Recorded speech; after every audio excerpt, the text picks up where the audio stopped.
that was kind of fun. Yeah. And yet another building goes down in Tremont. Yeah. Halowchuk's Funeral Home, I think, was the name of it. Guy, Templeton Black's area here. Yeah, he's pissed off.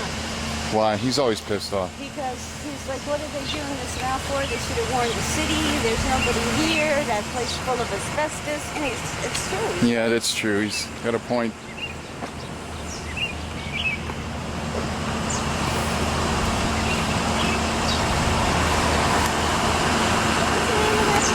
I think it was Halowchuk. Wasn't that it? Or Halowchuk or something. Dan was here videotaping too. Hey guys, say happy birthday. Happy birthday. Oh, happy birthday.